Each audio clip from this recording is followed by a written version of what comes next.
Et si Et si nos modèles amoureux, ceux qu'on nous présente comme la norme, n'étaient en fait pas faits pour tout le monde?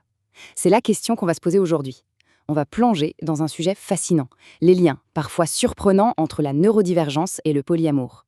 On va voir comment le fait de questionner ces normes, ça peut être un vrai chemin vers l'authenticité. On a tous plus ou moins commencé avec la même histoire en tête, pas vrai? Celle des films, des livres.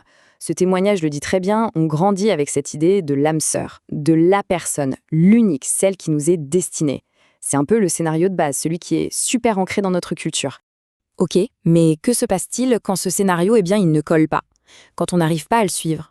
Pour beaucoup de monde, et c'est particulièrement vrai pour les personnes neurodivergentes, qu'on parle d'autisme, de TDAH, de haut potentiel, essayer de suivre ce mode d'emploi invisible, plein de règles qu'on ne dit jamais à voix haute, ça peut devenir une source d'anxiété, mais vraiment profonde, et puis un épuisement total.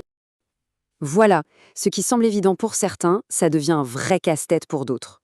Toutes ces règles non dites des interactions sociales, le flirt par exemple, ça peut paraître, mais d'un flou. Cette citation, elle est parfaite pour ça. Elle montre bien la panique, la terreur même, que ça peut provoquer de ne pas connaître le code, de ne pas savoir ce que veut dire un simple rendez-vous. Et ça mène souvent à une stratégie de survie qui est absolument éreintante, le masquage ou le camouflage. En gros, c'est quoi? C'est le fait de cacher, de supprimer en permanence des parties de soi pour avoir l'air normal, pour ne pas paraître bizarre aux yeux des autres. C'est un effort constant de chaque seconde et le coût sur la santé mentale peut être juste dévastateur. Alors, face à cette friction permanente, ce sentiment constant d'être en décalage, de ne pas être à sa place, eh bien, il peut y avoir un déclic, une prise de conscience super puissante. C'est ce moment où l'on commence à tout déconstruire, à se dire « Attends, et si le problème, ce n'était pas moi ?» Et là, on touche à la question fondamentale. Et si la difficulté, ce n'était pas un échec personnel? Et si ça venait plutôt d'un cadre, d'une société qui, tout simplement, n'est pas faite pour tout le monde?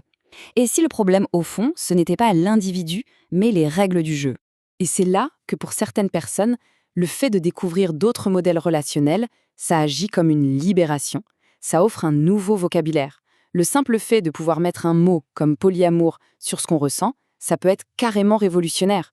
Tout ce qui était vu comme un défaut, comme quelque chose qui n'allait pas chez soi, devient soudain juste une différence, une autre façon d'être, tout simplement. Bon, on sent bien qu'il y a une connexion intuitive là. Mais au-delà de l'intuition, qu'est-ce que nous dit la recherche? Est-ce qu'il y a des liens concrets, spécifiques, que les chercheurs commencent à observer entre le fait d'être neurodivergent et la pratique du polyamour? Alors, il faut être clair, la recherche sur ce sujet, elle est encore toute jeune et les études se font souvent sur de petits groupes. Mais, même avec ça, les premiers résultats sont assez parlants. Prenons l'étude de Clémence Gay. Sur 12 personnes polyamoureuses interrogées, 2 se sont identifiées comme neuroatypiques. L'une avec un trouble du spectre de l'autisme, l'autre avec un TDAH. Ce n'est pas énorme, mais pour la chercheuse, ça suggère déjà un lien tout particulier. Un lien qui clairement mérite d'être creusé. Et pour bien comprendre ce lien, il faut regarder le cœur du réacteur, la communication. C'est là que tout se joue. D'un côté, on a la monogamie normative, qui repose très souvent sur des non-dits, des suppositions. Il faut un peu deviner ce que l'autre pense. Et de l'autre, le polyamour, où la communication explicite, c'est la base. C'est même le principe fondamental. On parle, on négocie, on définit ensemble les règles. La normalité par défaut, ça n'existe plus. Ce qui compte, c'est l'authenticité et les besoins de chacun. Et cette philosophie, on la retrouve même dans la façon dont la recherche évolue. Ce qu'on voit ici, c'est un appel à participants pour une étude sur l'intimité des personnes autistes. Et ce qui est super intéressant, c'est que l'approche a changé. Au lieu de les observer de l'extérieur comme des objets d'étude, les chercheurs vont chercher activement leurs témoignages. Ils mettent leur voix au centre. C'est un changement énorme. On ne parle plus sur les personnes concernées, on parle avec elles. Ok, donc si on récapitule, on a parlé des règles, de la communication, de l'acceptation, et en fait, tous ces fils, ils se rejoignent en un point central. Un thème qui est vraiment au cœur de tout ça et qui semble être le pont entre polyamour et neurodivergence, c'est la quête d'authenticité. Et voilà, on y est. Le cœur du sujet, il est là. Se sentir authentique dans ses relations, ce n'est pas juste un petit plus, un luxe. C'est une condition sine qua non au bien-être. C'est un besoin fondamental.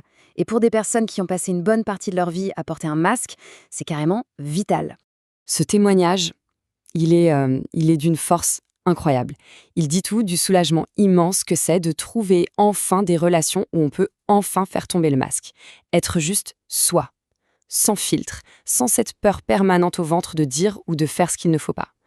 C'est Une véritable libération. Finalement, tout ce qu'on vient de voir, ça nous amène à une réflexion qui va bien au-delà du polyamour ou de la neurodivergence. Parce que remettre en question les normes, ce n'est pas juste une histoire d'alternative. C'est se demander comment on peut tous créer des liens plus authentiques, plus honnêtes. Ça nous renvoie à nous-mêmes, en fait.